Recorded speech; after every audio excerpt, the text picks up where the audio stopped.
que le président va nous poser, de savoir quelle est notre propre estimation concernant nos propres documents et quand nous pourrons nous-mêmes les transmettre.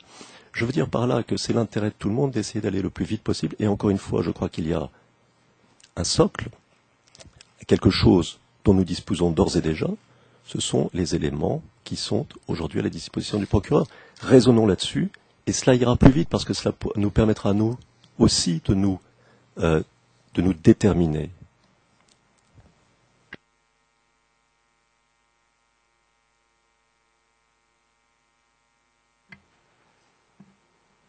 Well, if I may resume, Puis résumer les choses. Je pense qu'il y a eu un échange de vues. Il est très clair que on demande à l'accusation d'aller le plus vite possible. Et bien sûr, donc, de communiquer le plus rapidement possible tous les documents dont il dispose déjà. Et nous espérons avoir une estimation du volume total de documents le plus rapidement possible. Et si vous ne pouvez pas donner d'estimation définitive avant le mois de mars, nous pouvons peut-être réévaluer la situation dans l'intervalle d'ici mars pour voir un petit peu quel est l'avancement de ce point. Monsieur MacDonald? Sur ce dernier point, Madame le juge, si l'accusation fait des rapports de divulgation à la Chambre, c'est une des pratiques que cette équipe aimerait bien continuer à suivre. Ces éléments sont détaillés par la nomenclature éléments à charge, éléments à décharge et éléments relevant de la règle 77. Lorsqu'un élément est divulgué sous la nomenclature d'un élément à charge, il s'agit donc d'un élément sur lequel l'accusation peut potentiellement s'appuyer pour la confirmation des charges. Alors, c'est déjà un indicatif, et à chaque divulgation, nous ferons donc ces rapports. Généralement, ces rapports sont faits, évidemment, lorsque le système e-court est en place, le protocole e-court est en place,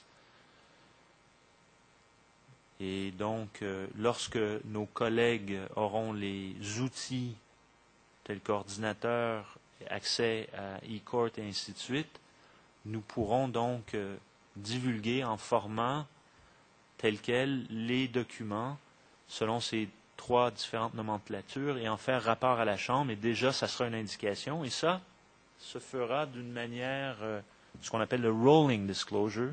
Et donc, ça ne sera pas fait, évidemment, à la fin mars ou début avril, mais bien avant. Alors, en ce moment, on n'a pas fait un rapport sur les 36 documents que nous avons divulgués, car le système e-court n'a pas été encore adopté par la Chambre, mais nous croyons bien qu'il le sera, tel qu'il est appliqué dans toutes les affaires. Et voilà.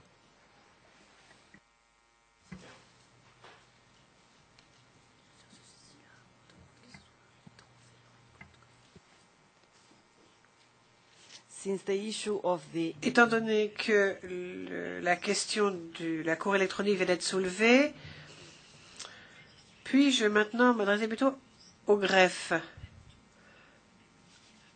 Il va falloir que le greffe dépose les dernières versions de cette cour électronique. Alors, qu'avez-vous à dire à l'heure actuelle à propos de cela?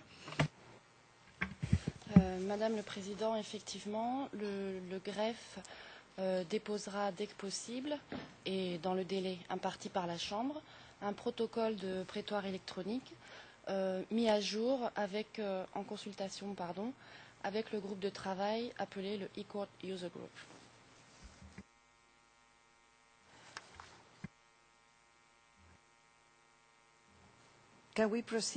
Question, pouvons-nous passer maintenant au deuxième point, c'est-à-dire le nombre de témoins viva voce, si tant est qu'il y en ait, pour l'audience de confirmation des charges, le nombre de déclarations de témoins en application de la règle 76 et le nombre de pages de ces documents.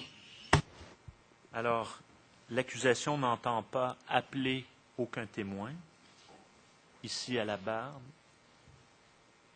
donc aucun témoin ne témoignera en personne. L'accusation s'appuiera sur une preuve documentaire qui, bien entendu, comprendra les déclarations de témoins.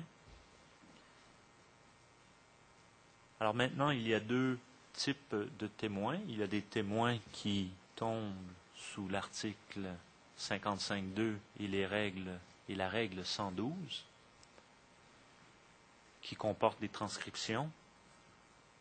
Tout dépendant de la longueur de l'entretien avec le témoin, cette déclaration, expression que nous utilisons donc pour décrire non pas un procès-verbal, mais bien une déclaration d'un témoin, environ entre 250 et 300 pages par rencontre.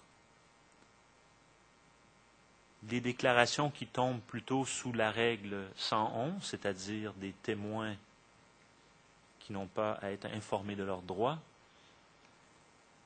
Ces déclarations, jusqu'à maintenant, font en moyenne entre 20 et 30 pages, donc environ 25 pages, en format 8,5 ou en format, A4.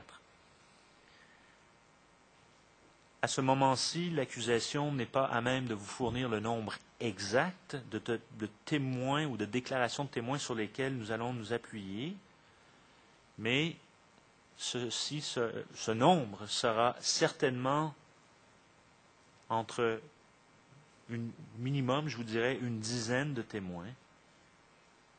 Alors ce chiffre pourra varier, mais jusqu'à maintenant, environ au moins une dizaine. Pour vous dire le nombre de pages avec précision, je ne peux pas le faire. C'est pour ça que j'ai fait référence de manière plus générale, soit à des transcrits ou une déclaration écrite, car certains des transcrits de déclarations de témoins ne sont pas encore terminés d'être dactylographiés ou retranscrits, si on veut. Les bandes audio n'ont pas été, la transcription n'a pas été finalisée. Et également parce que, par la suite, avant qu'elle puisse être divulguée, certaines mesures de protection, dont des expurgations, seront nécessaires avant de pouvoir être divulguées à nos collègues. Alors voilà un peu la situation dans laquelle nous nous trouvons aujourd'hui, en cette journée.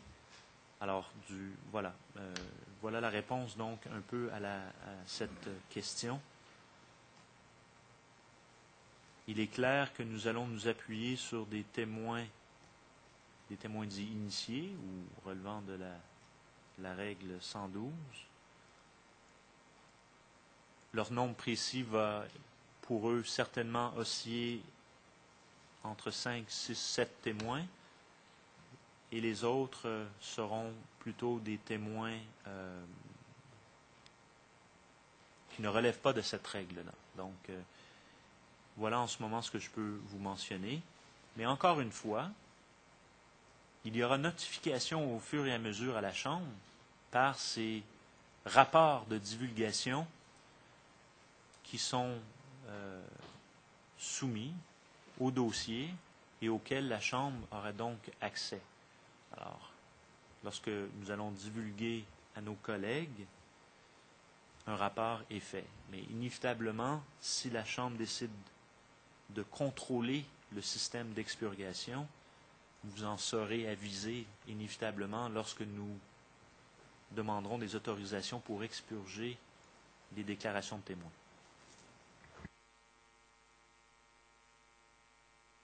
Maître Altit, est-ce que vous avez des commentaires à faire à ce moment?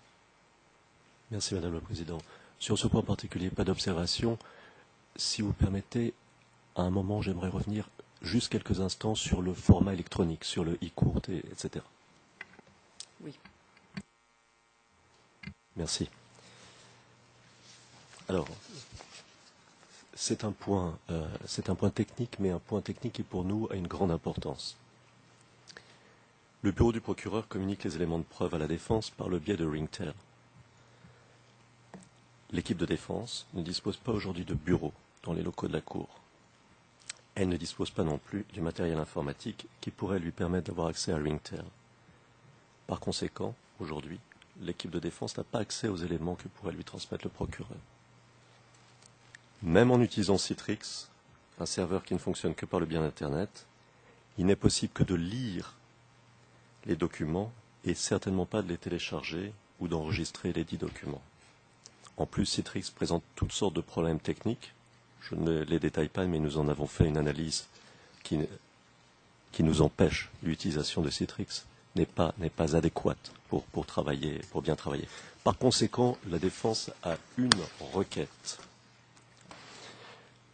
Cette requête, c'est que tous les documents émanant du bureau du procureur lui soient transmis aussi en format PDF. C'est indispensable si l'on veut pouvoir travailler. La transmission sous format PDF est pour nous la seule réponse au manque de moyens et surtout à agir en dehors des locaux de la Cour. Et même si nous disposions de bureaux dans l'enceinte de la Cour, du fait du faible nombre de membres de l'équipe de défense, on peut imaginer que certains soient sur le terrain, d'autres en train d'entendre des témoins ou de travailler en dehors de la haie, alors nous n'aurions aucun moyen d'être en communication avec le bureau du procureur. Donc réellement, c'est un point qui peut peut-être vous paraître mineur, mais qui pour nous est essentiel.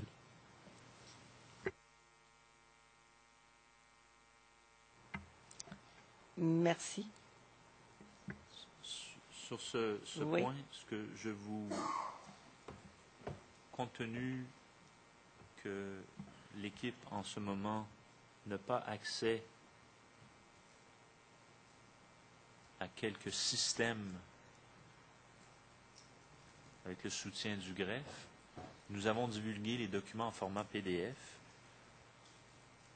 qui ne posent pas des problèmes de confidentialité.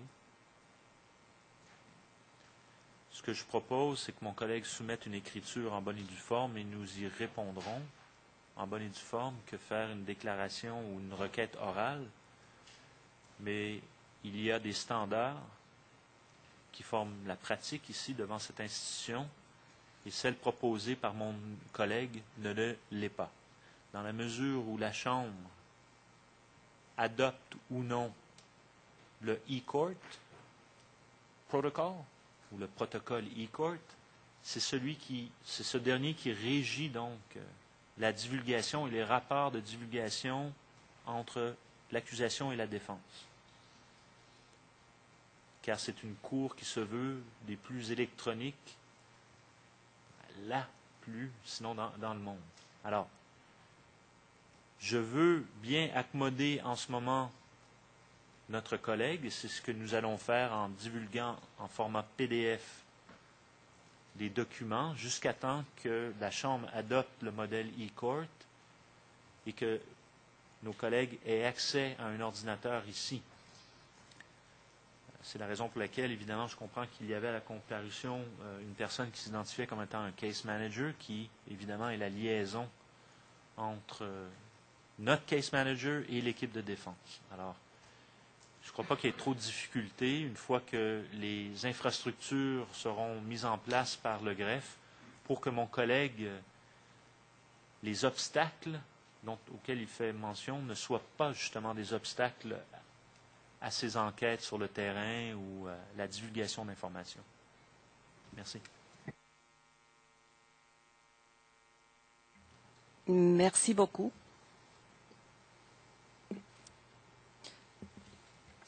En tout cas, c'est bien clair qu'il faut accélérer l'adoption de l'e-court.